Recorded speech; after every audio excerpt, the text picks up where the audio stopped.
afternoon, South Africa. Welcome to Afternoon Express. I'm Bonnie Mbuli. How are you, Jeannie? Very well, thank you. I'm Jeannie. Welcome to the show. Yeah. Well, they say that you should never mix business with pleasure, and hence they advise against families working together in business. Exactly. Have you ever mixed business with pleasure, and what was the outcome? Well, you see, this is the problem with using me as an example. My business is pleasure, so of course I've mixed business with pleasure. But apparently it's really not advisable. I mean, I've got a lot of friends who've gone into business with each other, a lot of family members that have gone into business with each other, and sometimes it doesn't quite work out. So we're asking you today online, let us know via social media, have you ever had an experience mixing business with family members or friends, and what was the outcome? Remember to message us on our Facebook wall, Afternoon Express, tweet us at Afternoon Chat using the official hashtag Afternoon Express, or give us a call on 083 913 3728. Oh, wow, well done for remembering that number. So happy I remember that number. But today on the show, however, we bring you some exceptions to the rule. First up, we chat to husband and wife team who run a very successful business advisory company, Lita and Hombisa Mbokotho, and they chat to us about their business, how they run it, and what it's like to work with your spouse in the corporate world. Exactly, that's coming up first. And then we sit down with husband and wife Teresa and John Martins, who have been running a family bakery in Cape Town for more than 30 years. And later on in the show, we have business expert Ryan Ravens here to give us some valuable advice when it comes to doing business with family. We've got a little family member in the kitchen. He's more like a little cousin. Well, I think we should probably all start a business together, shouldn't we? Clem and I are probably going to go into business at some point, and we're going to sell. We're the worst business partner ever. No ideas, none whatsoever. This is the point of business partners. Good afternoon, South Africa. My name is Danilo Aquisto. This is Clem Pedro. We're making some delicious dishes in the loft today. Can I just say that I've been to Martin's Bakery before, and their food is so good. So we've got a lot of pressure on us today to make sure that we feed them well on the show. So not only one, there's going to be 2 recipes on the show today, just to kind of impress them that side. They brought me all these amazing snacks. Which is what great. They bring you? Nothing. I'll share with you.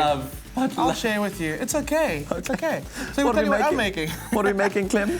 So yesterday we had such an amazing response from the dish that we made on the show. Great. That today I'm going to talk about using very similar ingredients to create another style. We're going to do a ratatouille style frittata. Yummy, that sounds super delicious. And then later on, something sweet? Something sweet, because we've been really well lately. We've been very disciplined at eating our greens. So we're going to have something called a donut hole. Great, that sounds super yummy. Super yum. So all those details will be coming up later on Afternoon Express for this ratatouille that we'll be making. The keyword that you need to SMS, so maybe you want to get it beforehand just so you can get prepping yourself in the meantime, is egg. SMS that to 33650. It'll cost you R1.50. Your free SMSs don't apply. And our delicious dessert for you can be found on our website, afternoonexpress.co.za. Now, I've tried to start a business with a friend. It was a terrible idea, but I've heard lots of businesses that have done so well when you started with family members because you know each other so well. The problem becomes in twofold. One, when you make money, and the other one, when the other person doesn't perform well. We've got a family on the couch who started a business together. Now, starting a business is a challenge enough on its own, but add to that the fact that your business partner is also your life partner, and you open up a whole new avenue of risks. This didn't hinder husband and wife team Lita and Hombisa Mbokotho, who together started a Tory Capital in 2010 and are still in business today. Welcome to the show. With us. Thank you. Thank you for coming to our loft. First of all, you guys started Tory Capital together. What exactly is it? It's a corporate finance advisory company based in Centurion. We do feasibility studies, we do structuring of deals, we do arranging of funding, we do measures and acquisitions. It's mainly corporate finance and project finance based. Wow. Amazing. Now, I've heard it said that the most successful marriages are the ones that are run like a business. Is that true? Partially. Partially, right? You cannot afford to run a marriage like a business because you can't afford to take the emotion out of it as you would in a business. Because in a business, you can assume a professional role, whereas in a marriage, you cannot afford to take your emotions out of it. It's all about your emotions. Yeah. I've actually been, Bonnie and I were actually looking at a lot of these memes online now because of the inauguration this past weekend, obviously with Donald Trump. There's so much attention placed on how much Trump, how much attention Trump was given Melania versus how Obama was treating his wife during the inauguration. And it just showed two completely different levels of, totally different degrees of respect for their spouses. So how do you then behave in an environment where you want to be extra affectionate and caring with your wife, but in a corporate environment, it might not be seen as appropriate maybe? Yeah. Yeah. No, in business, you have to have structures. Basically, you have to keep that distance, the physical distance, because it's professional environment. This is why I couldn't do it. Yeah. Bring all the domestics to the office. The thing is, you don't want to start anything. You set a precedent as well. You're also leaders to the people that you work with, and you don't want to set a bad precedent. And then, you know, there will be breakouts of things like sexual harassment. Absolutely. There have to be boundaries. Professional boundaries have to be observed, even between husband and wife. Yeah. Now, 70% of your shareholders are female. Why this decision? It's a wise decision. I mean, it's a great decision. Don't have a problem with it.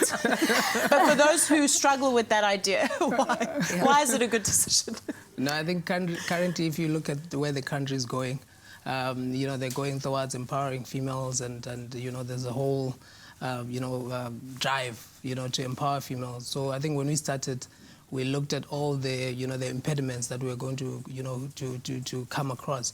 So we had to find a very innovative way of making sure that our business appeals to the market, to what the market is currently looking at. Yeah. And I think that 70%, that became a natural thing. Wow. Yeah, so, sorry, it was a strategic decision in that sense. But, I mean, from a personal point of view, it was just, you know, a show of his belief in my abilities to own the 70%, a show of trust, really, that I could own the 70% and also be at the forefront of running the business as CEO. Yeah. I wish I knew how that conversation went down. Like, were you married already by the time you had decided to join forces in business?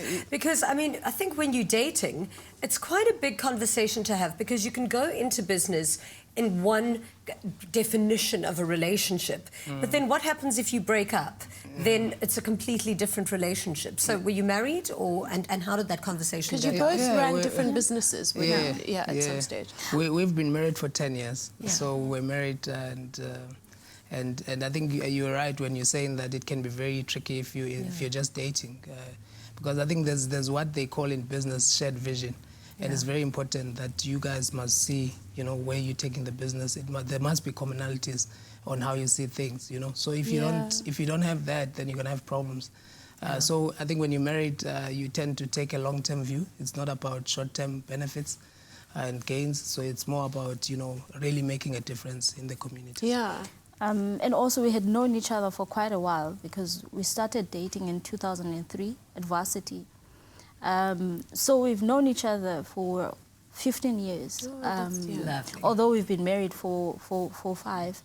I mean, for 10, sorry. It's usually the man who forgets. I think the first 5 years was, you know, the honeymoon phase. That's really a long honeymoon phase. Yeah, I think I really felt like we married for, you know, the last 5. Good save. But you know, what I really appreciate about my husband is that he's very secure in himself. He's very sure about who he is and, you know, what he wants out of life. So to him, you know, I was the one who was panicking. Like, are you sure? What if something happens in the future and we don't see eye to eye and then we have to split? And then he's like, then you are the mother of my children. You can keep it as a legacy for our children, and I will move on and do something else. Oh, it's amazing. It's beautiful, because it takes a very strong man and a very secure man to also not be emasculated in a space where women are also very powerful and very in control. Yeah. Wow. True. And what annoying habits do you guys experience of each other in the office that, or at home, that you try to keep out of the office space? I think he's the same person at home that he is in the office. Patience is just not one of his strongest virtues. He doesn't like repeating himself very much. And it can get quite tricky when you're working with people, you know, when you're trying to develop people and training people, you know, in the same space. So he tends to, you know, at least now he's getting much better. Before he used to, before he used to snap. Like, he'll tell a person, I've told you this before, I'm not going to repeat myself. I'm done talking. Go ask somebody else. I would listen to you. Thank you so much for chatting to us. We're going to have a quick look and see what social media has had to say. So it's a glorious picture of all of our guests. And of course, so what experience have you had from working with family or friends? Let's have a look and see what some of your comments are today. Okay, Sir Avile Hlakuva says, embarking on a business journey with friends or family is not always idyllic, for in business there are two wolves that are constantly combating. If one shall prevail, depends on you which one you feed the most, okay? Then Kenna says, I haven't worked with family or friend, but I heard that it's not a good idea. They'll be wanting to compete with you in the workplace and you'll always be fighting. Kauzela says, I worked for my dad and it wasn't a great experience when it comes to payments. I totally get you. Thank you so much for all of your comments and keep them coming on. Let's get on to the business of the kitchen.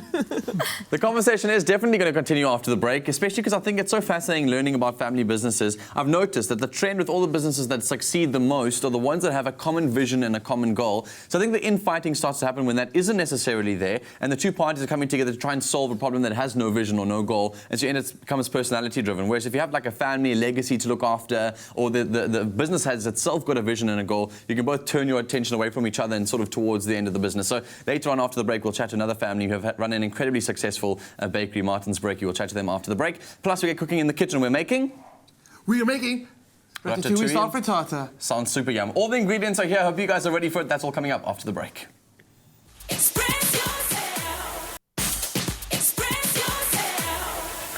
Welcome back. It's so good to have you with us on Afternoon Express. Today, as we're exploring so many delicious flavors, and boy, do I wish you were in the loft with us today just to experience the smells that are already coming from Clem's pan. It is smelling super delicious. And you've already got started on our ratatouille-inspired, what are we making? Frittatas. So what I've done is I've added the red onion to the pan, and I've added the salt already. What that does, it actually helps draw the liquid out of the onions and helps them cook beautifully soft, juicy and delicious and sweet. We're exploring delicious flavors today on the show. Yesterday, everyone was so inspired by the different varieties of salads that you were making and incorporating health into the daily diet. I think this is what this recipe is also trying to do in some way. Get as many vegetables as you can into something that is very simple to make and easy to make that's going to keep your family full with nutrition. It is. That doesn't sound sexy. And also, well, the good thing is that it's a great way to get kids to eat, not even kids, let's be honest, some adults don't eat vegetables, okay? Yeah. It's a great way to get people eating vegetables. This combines a lot of other flavors and creates a whole wholesome symphony of an amazing dish. So you don't bite into it and go, oh my goodness, that's a brinjal. You kind of get a mixture of everything, which plays really well in this dish. So talking about brinjal, that's what I added to the pan. So brinjal's really great. I don't think we eat enough of it. I love it. Got an amazing texture, and I think that's what kind of maybe amazing. It's meaty. So those who are maybe vegetarian and stuff would love to incorporate brinjal into the diet because it is quite a meaty vegetable. It's got a tough outer skin, so it's good for the rough edges. It's got a lot of flavour into it, and it goes with a lot of other things. So you can incorporate it into a lot of other stuff, which I think is great. And it's also one of my favourite vegetables purely because of the fact that it has so many different names. Yes, go through them, all of them. I don't even know all of them. It's like brinjal, aubergine, melanzane, eggplant. What else? The list is never ending. There's so many. I think that's about all that I know. The point is, it's really, really delicious. We should all be eating it. Yeah. So, next, I got some baby marrow, also called zucchini. Zucchini. You know, all these names, so cool. That goes into the pan. And like similar to yesterday, it's about incorporating all these vegetables which have different textures. You don't want to overcook everything, so it turns to mush, because that way you're losing the character of the vegetables that you're cooking. So that's also why you are dry grilling a lot of this stuff, is because of the fact that a lot of people would just steam it or whatever else, bake it in the oven. This is a nice way to really just crisp the outside, get that flavour of the charred outside, but at the same time keep all the nutrients on the inside. So that's cool. That's so true. Seal and then, it all in. Obviously, some red pepper goes in. And Dan, can you pass me the thyme? Here we go. Let me just... Didn't see that coming. Dan, the cheese is over here. Thyme. Okay. You can put your Rolex down. It's okay. I'll put that in the pocket. What do you want? Also the cheese. A little bit of time goes in, you can hang on to that. Okay, a little bit of time goes in, and that again, adding herbs to food is a great way to add flavor without adding all like sauces. And thyme was such a key ingredient in yesterday's recipe. Honestly, that it adds such an aromatic flavor to these dishes, and it's so subtle. It's not one of those ones that you feel is overpowering your dish when you bite into it. And it's so amazing. Like I've tried to get through all my emails today. It's been crazy because some of the viewers I thought you were going to say a joke about thyme. Yesterday's recipe, because yesterday's recipe, like, I don't know, South Africa is like, just like, oh my word, Let me vegetables, guess. love it. Yeah, and let me guess, you didn't have enough time to respond to all of them. No, I do. I've been working down. Time. Time. Sure, Clem, you're slow today. It's only like, No, I got it. it's like I wasn't Tuesday. Sure, I wasn't sure it was worthy of the law. I don't know. What's Cool. next? Dad. So what you can do, yes, garlic. Love Yes. garlic. Garlic's also a Another massive aromatic. way to add a lot of flavor to a dish. And so what I'm going to need you to do is whip up some eggs. Cool. Is this the basics of a ratatouille anyways? All Yes, those it is. flavors you're throwing in What there? we've got right here now is a ratatouille that's busy happening. But now we're going to turn it into a frittata. So what's really great about eggs is they're inexpensive and an amazing source of protein. Yeah. More than that, though, obviously it's got a lot of other nutrients inside of it. Think about it, though. An egg itself was designed to give nutrition to baby chickens, right? And so they need as much nutrition as they can get. So it's crammed into the little tiny size of that egg yolk inside. And that's what they used to eat. So it's filled with nutrients, not only the proteins. Yeah, can I have this as well? There you Yeah. go. So yeah, like eggs are amazing. It's a superfood. So have eggs, I say every day. Go for it. Great way to summarize my deeply elaborate statement. Yeah, you are like Eggs that. are amazing. And then all I've come to is like, it's a superfood. It's done. Yeah. It's done. Okay. And the world is currently going to superfood trend, so we're loving all the Salt and superfoods. pepper, nothing? All the What flavors I've done in is there? I've seasoned the onions in the beginning already. You're going to season it again on top. That's totally fine. What I need from you now, Dan, so actually pass me the cheese. Cool. Let me explain what goes on. So Mozzarella. This goes to the oven now and bakes. So you cook in the bottom, and now it's going to cook from the top as well. The last few minutes, sprinkle over the mozzarella, just like that. And it's going to melt the cheese, become super delicious and amazing.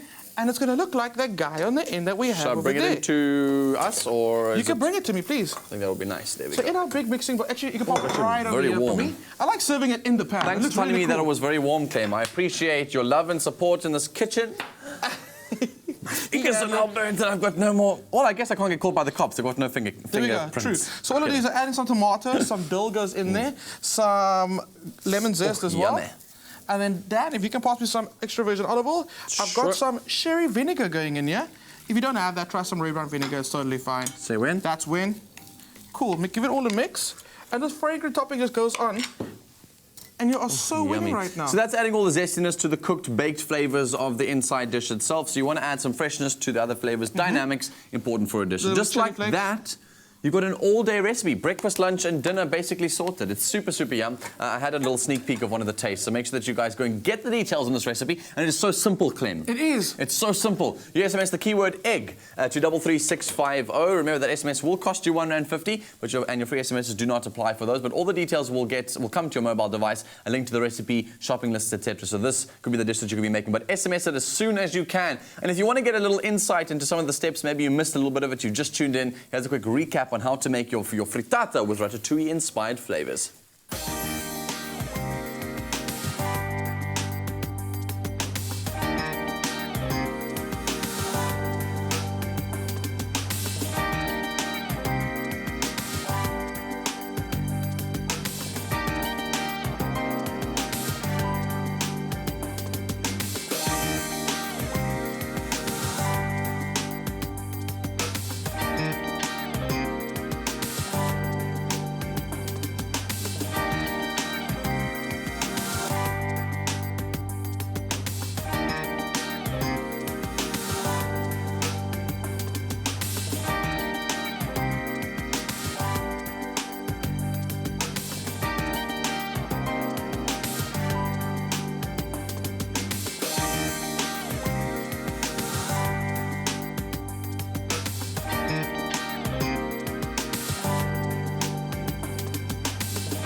So today we are exploring the idea of getting into business with your family.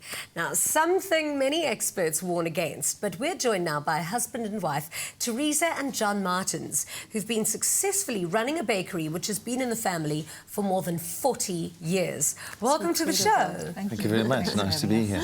Now, people often warn that you shouldn't mix business with family, but you've proven an exception to the rule. How have you made it work? Well, we both have different strengths, and what we've done is we've combined them to the success of our business. Yeah. And were there some attributes that were quite challenging to get over in working together that are now like old hat, like just a walk in the park? Yes. Yes, there were. You know, we Should I ask her? No, ask John, ask John. Ask the boss. Yeah, Teresa. ask the government. No, ask John. Okay, you can talk.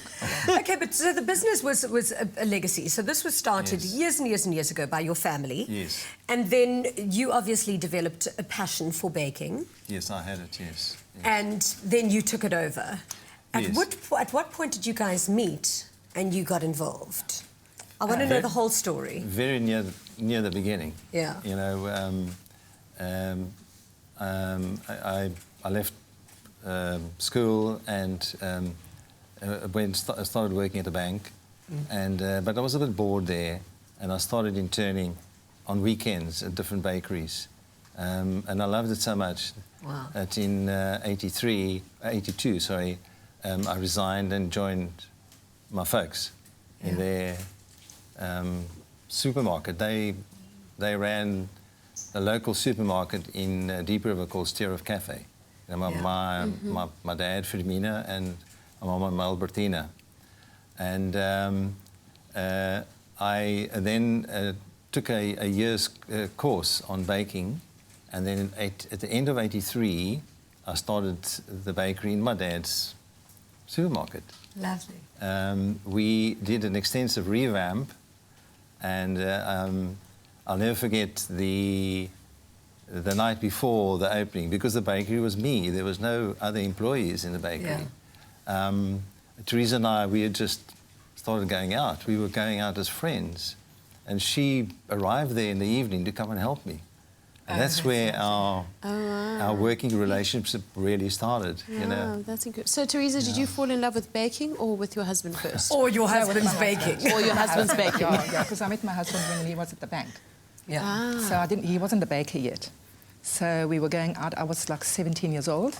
So he's like my only boyfriend, you know, that I've ever had, and took her home because, you know, I'm Portuguese, so we were too scared to take our boyfriends home, you know. No, but you see, I'm the dad. I'm a Portuguese You're an dad. exception. No, I'm a dad.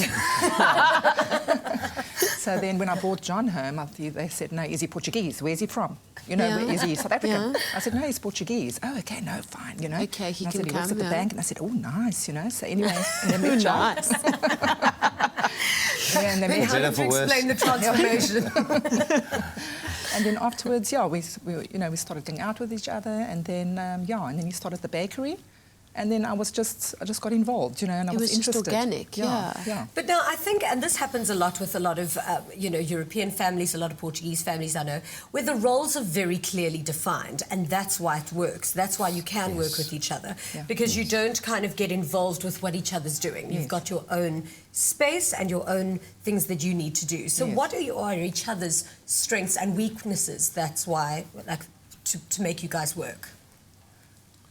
Well, I know what to do. I have my own role, you know. So John, he leaves me, you know. He like lets me do what I want to do. So he doesn't interfere with what I want to do, you know. So if I want to do something in the shop that's different, he just lets me do it. And he's always happy at the end, you know. He's always happy. He says, "Wow, that's actually a very good idea," you know. It's so, that's so nice. I didn't think about that. And You know, Teresa's very much in touch with lots of things. You know, she's always looking around. And she does the same at our house, you know, with our home. So she's very good with people. She's the sunshine of our bakery, you know. Keeps everything turning. Yeah. Do you have good cop, bad cop? So who's the good cop and who's the bad cop? I get called in, you know. I think John is. I've got more Yeah, patience. basically. John has got more, he hasn't got too much I'm patience. the serious guy. He's more serious, A serious cop. But now we know that I think the intention was for your bakery to be a family business that carried on with its legacy. But I believe that Afternoon Express has kind of thrown a spanner in the works there, because we've taken on somebody, your daughter, who's one of our social media managers. Sure. Yes. So she's going to be baking here. While baking wonderful. tweets. Yes. But one of your other daughters has also gotten involved in the business. Yes, well, she's not there at the moment, but she's studying at Silwood Kitchens in Rondebosch, and it's a second year, and, you know, it's her passion, just like Dad. She loves baking, she loves cooking, and she's always in the kitchen, you know, when she's at home. And she actually did very well last year. She came in the top 3 in the class. Amazing. Yeah, and now she's, there she is, Now she's working. I'm very proud of her. Beautiful girl. Yeah. Thank you. Well, When thank she you was, so much. Yeah, great. Sorry. As I was saying, when she was very young, she got involved in the bakery, you know, and she was telling the staff, one day I'm going to be your boss. And writing things down when they were talking. And the staff were actually telling me about it today, you know. That's incredible. Self-fulfilling Way back, prophecy. Yeah. Well, I'm going to go and check and see what social media has to say. But I was actually hoping, when I read that you guys were coming in, I was hoping that you were going to bring us some pastéis de nata. Hint, hint. I'm joking. Well, you're welcome to But come we're going and to have have to some. get you or your daughter to come and bake in our kitchen as well. Yeah, that would be Okay, great. so we asked you online, what experience have you had from working with family or friends? Then Nonhlanhla said, I can't possibly imagine going into business with any of my brothers. We'd definitely kill each other. Bonnie looking great in that black and white outfit. Doesn't she just? Then Zanele says, unfortunately not, but I feel like mixing business with pleasure or family can be daunting, and it might end up being quite bad. And then Notorious Nicholas says, working with family and friends is good if you have the same vision and courage. But if you don't have the same vision, you'll work alone but harvest with them. That's lovely, Absolutely. Notorious Nicholas. Yeah. That's really positive. We're going to take a short break. Don't forget to send through all of your comments on our Facebook page before we go take that little break. And coming up after the break, I'm going to be putting my big boy pants on, sitting down the expert. This man, Ryan Ravens, has seen businesses of all shapes and sizes, and he's going to have the answer for us on whether getting into business with a family member or a friend is a good or a bad idea. So make sure you stay tuned for his answer.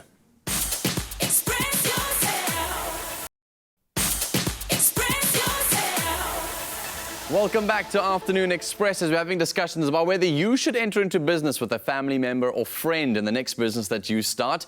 And earlier in the show, we met 2 successful husband and wife business duos, Lita and Hombisa, as well as Teresa and John Martins. Now, to get a better understanding of the risks involved in what we need to take into account when doing business with family, we're joined now by Ryan Ravens, who is an entrepreneur and CEO of Accelerate Cape Town. It's good to have you back in our loft. Awesome to be back. Thanks for having me. I love picking your brain all the time because you have had this experience that I think a lot of people haven't had, which is overseeing loads of businesses and being involved in so many yourself too.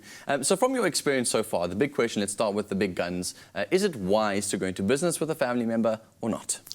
I think it has its pros and its cons. And I think the couples that you had on earlier certainly have ticked all the to-dos and have certainly gotten it right. And they've shown that, you know, trust takes care of itself, there's collaboration, and what could be better than working with people you love and trust and hanging out with every day. But it's not always successful. There are a lot of sort of pitfalls you've got to be aware of, and I think this couple's really touched on it.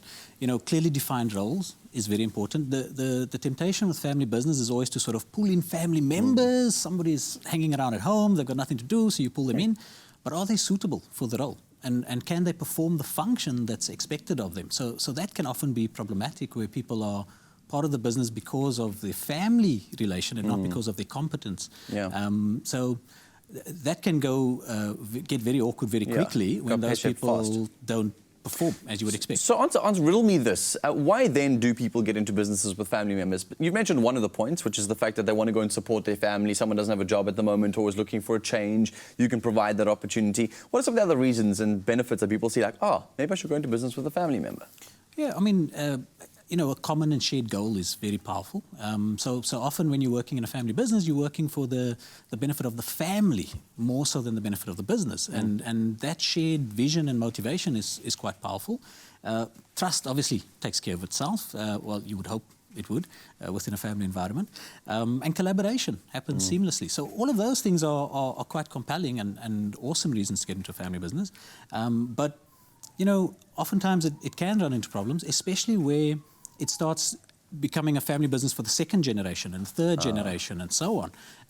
And those family dynamics then start coming to play into the business. So, for example, if you were to start a business and it was quite successful, and you then pulled your dad into it, so who's the boss? Of that idea. Yeah, I thought of that idea. You know, so how do you tell your dad to toe the line, and how do you give him instruction and order him around and things like that? And it could be the same dynamic if it's an older sibling, and so on and so on. So the ability to remove the family dynamic from the business requirements is very important. And I think Hombisa spoke about that quite passionately, and how important that is. Some of the best lessons that are taught are told through stories. And I know you've got your own personal anecdotes and stories of how you've tried to start businesses and have, in fact, done. Some have flopped terribly. Have there been any success stories? Share some of your do's and don'ts from your personal experience of starting businesses. Yeah, I was hoping you wouldn't ask that. You know, what if my dad's watching?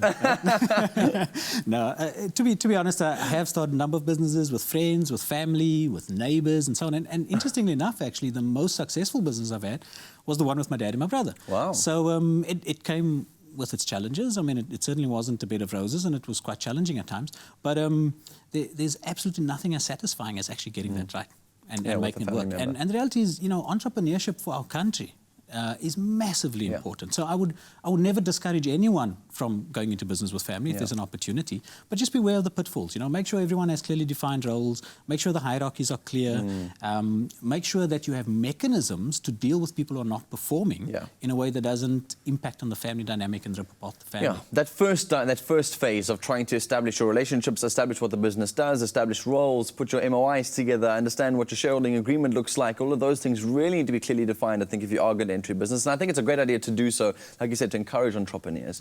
But what about the slightly more nuanced things? So not everyone's going to start a business in their lifetime, and not everyone's interested in starting a business, but it sometimes can be a lot more subtle than that. Trusts, for instance. A lot of families start trusts and names and, you know, pass things on from generation to generation through trusts. And that can be quite a tricky circumstance, especially if there's, for instance, a family home in that trust, who it belongs to, who's administering it, all of those things. And what about those things that are kind of like pyramid schemes, or things that not even call themselves pyramid schemes, but actually are, and an uncle tries to rope you in? What about those circumstances? So let's start with trust. I mean, I think I'm certainly no expert on trust, and I would advise anyone thinking of setting up a trust to get some expert legal and tax advisory services around that.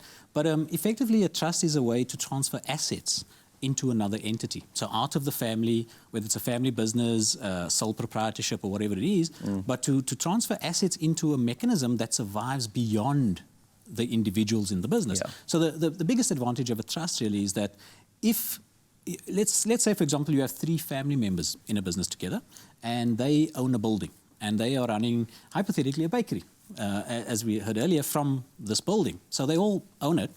And the challenge is, if one of them were to become suddenly deceased, that person's family would expect to be paid out that share of the business, which may not be possible, because it would need the other 2 partners to sell that building in order to pay that, and that could damage the business. So the beauty of a trust is that you transfer assets into a trust so that the proceeds of those assets can benefit the family, irrespective of any unexpected tragedies and so on. So in a scenario like that, you would transfer the building into a trust, and if one of those partners were to die, that building would still be safeguarded within the trust, because effectively the trust doesn't belong to anyone. The trust is created so that there's long-term benefits to the beneficiaries of the trust. Outlives the beneficiaries. Ryan, you're always a wealth of knowledge. Thank you for joining us on the show. I really, really appreciate it. That's thanks to Google, man. Yeah, well, speaking about Google, if you guys want to go out there and go and check out a whole bunch of the biggest brands in the world that were started by family businesses, go and check it out. It's a very, very interesting bit of research to go and do. Some of the greatest brands that are out there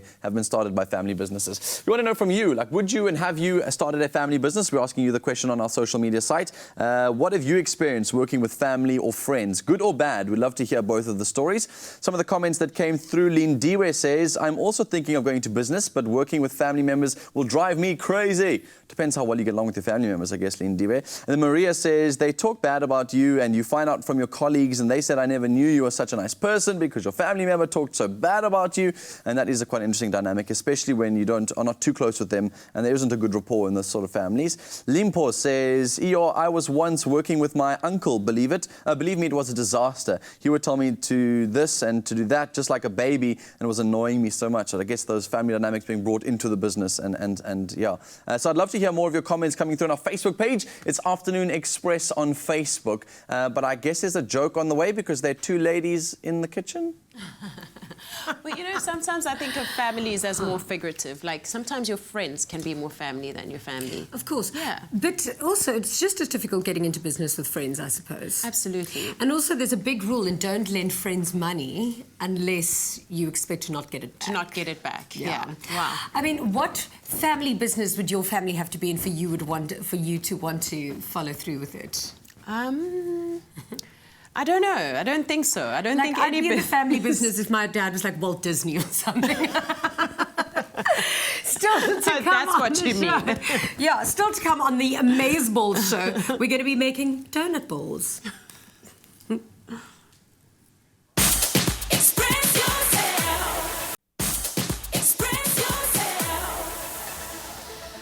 Welcome back to Afternoon Express, and we are getting started in the kitchen with, of course, the darling Clem.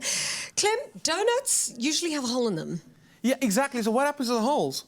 Who takes it? Okay, so guys, life goals right here. Jeannie's interviewing me, Mike and all. What's up, Jeannie? Always wanted to hold on a piece. So what happens to the holes in the donuts? Someone's been robbing us, okay? Actually, when my mom used to make donuts, she used to take the little holes and also throw them in. So today, we're making donut holes. Okay, These guys good. over here. Yes! But one of our crew explained it like really well. She says, these donut holes are basically posh vet cook that went to private school, came out looking like that. So I think that's amazing. Amazing. Okay, teach me how to make posh vet cook that went to private school. Okay, cool. So in here we've got some all-purpose flour, and I've got some bicarb. You can pass to me. I'm guessing that's the bicarb That's the one. soda. Okay. And it's going to go in. That's going to give us that bit of that What poof. is bicarb? It's a leavening agent, which means it's going to aerate and it's going to give us a little bit of a create lightness in our dough. What happens to the recipe if you don't put that in? It's going to be a dumpling. Also not bad. But a very dense dumpling. So we're going to mix that through. And now what we're going to do is add our Salati Plantation. Now, Salati Plantation, if you can pass it back to me quickly.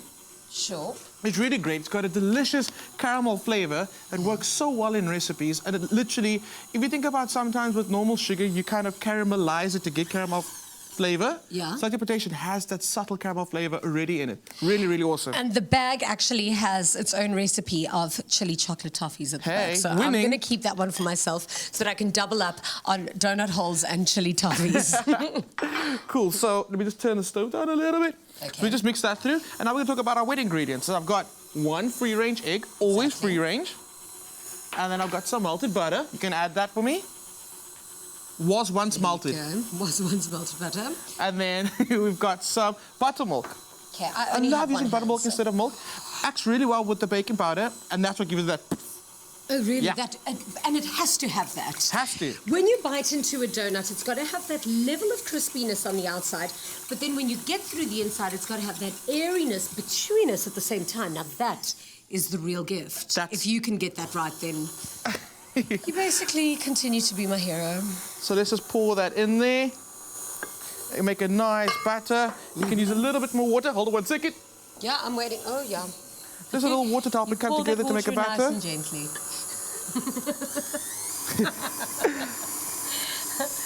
There we go. That's what you want. So that's looking really good. And you want it to be kind of like chunky. That's very, very important with this way, the way we're making it today. And we are there. So super simple. What I'm going to use is 2 spoons. You can go the whole route of doing a piping bag, but then it's just unnecessary. Yeah. So 2 spoons. You don't need a piping bag because you're a pro. I might need one just to make sure that the sizes come out all equal. Yeah, but I like using the spoons because then you get like a nice quantity. Okay. So spoonful of it goes into the oil. Our oil's a little hot, so I've just turned it down now. That goes in. And it's going to start puffing up immediately. Can oil be too hot? Or Yes, is it kind of like when you sear meat, where you just want that done? So when it comes to dishes like this, you want it to be not smoking like it is right now. Because what's going to happen is you get that crispy outside, but the inside's not going to be done. You see, now those aren't the donuts I'm going to eat. So that's going to cook for about 30 seconds on one side, and you turn it over, and you get these guys. Da-dun, da-dun. So now, but we're going to serve it with an amazing syrup, which is kind of like, almost think like a Cook Sister vibe. Yes. Or Cook Sister, either or, they both have a syrup. Yeah. So in here, I've got some water that's busy boiling. If you can pass to the Salati plantation again. Again. And we're gonna use that caramel flavor that's in there. Exactly. So that's gonna go in. And I'm gonna make a little spice parcel, all right? Oh, so then let's get started on that. Super easy. Okay. I'm gonna take a little bit of muslin cloth to get these out the way. And then some cinnamon. Yeah. Break it. Spice parcel. Almost like a tea bag. You know what? I should have called it that. Really? No, I liked spice parcel. And then I got some caraway seed. Yeah. And I'm going to knot this. And then just drop it into the Salati plantation and the water. So what's going to happen is it's going to infuse flavor without me having to fish it out at the end. So that goes in. And what's going to happen is that's going to simmer for about 10 minutes and then reduce. Yeah. And we're going to end up with the syrup over here. So the trick is to get these, as soon as they come out of the oil, put them on absorbent kitchen paper for about a minute. While they're still hot, drizzle it with the syrup. Okay, we've been good all week, so this is our treat. I know, and We're I allowed to. really do deserve this treat today. I've been a really good girl. Just like that. And then, because you kind of can't have too much of a good thing on the show. I know. Really? A little dusting of icing snow. You know what I still have at home? I went and I bought that Christmas spray that would like spray things gold. I'm surprised. Golden donuts, it. why not? I know. So there you go. That's our spicy donut holes, a.k.a. posh fed cook from private school, dusted in a spicy syrup. I love it. So awesome. Thank you. So basically, all you need to do is visit our website, afternoonexpress.co.za, for these fantastic little spice parcel posh fed cook. There we go. From private school. This is how we roll on Afternoon Express. Over to you, Danilo, our other posh fed cook from private school. Coming up after the break on Afternoon Express, we're going to be sitting down on the couch with our guests and taking all of your social media comments. Head over to Facebook right now and find us, Afternoon Express. Express yourself. Express yourself. Welcome back to Afternoon Express. So now we are all on the couch and we've had such an interesting discussion today about involving family and friends in your business. I'm loving all the comments that are coming through online, but before we get into what everyone else is saying about their family-owned businesses, from your guys' side, the one question I've had to ask you, and I haven't had a chance yet, is to find out about who does the hiring and the firing. Who's the bad cop between the two of you guys? He is. Oh, wow, okay, so it's different. I get to do the hard job. Oh my God, do you do it subtly? Are you one of those real nice guys, or are you one of those, like, if business is business, we're done here? I try my best, but if people push you to those points, you just got to do what the book says. And would you fire your husband? If you had to fire your husband, what would you say? I'd say, honey, you're fired. Yo, okay, just straight up like that. That's very diplomatic. She essentially can't fire her husband. But diplomacy is telling somebody to do something in such a way that they actually look forward to it. And you did it. So it seems like the responses online have been half negative and half positive. And Miss Mkize says, I've worked for my dad for over 5 years until he retired this year, and those years were the best years of my life. And she did mention a few other factors in there, but she says, I'm also working with my boyfriend for the past 2 years, and yes, both men and myself have always been professional and separated on private life and business. I thought that was a really cool comment. Brilliant. Very, very nice. Yeah, so it is possible. So, how did you feel about my baking? Would I be able to join the family business if we were related? Definitely. Yes.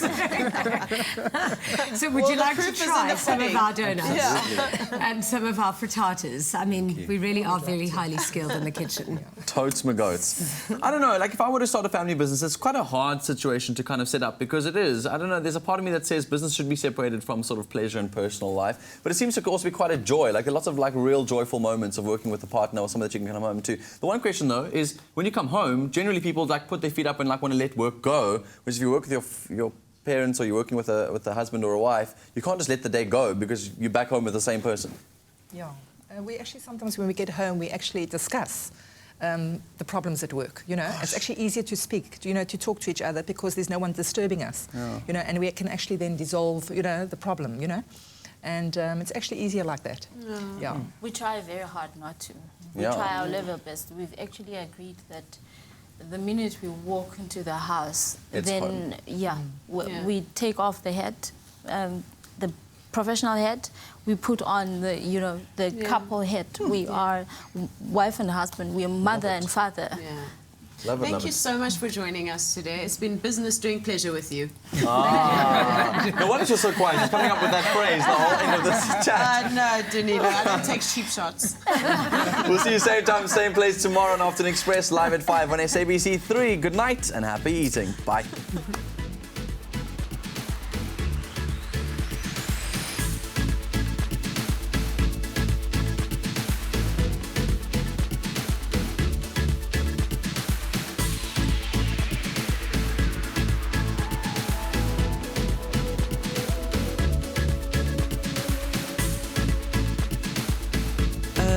Another feel-good production.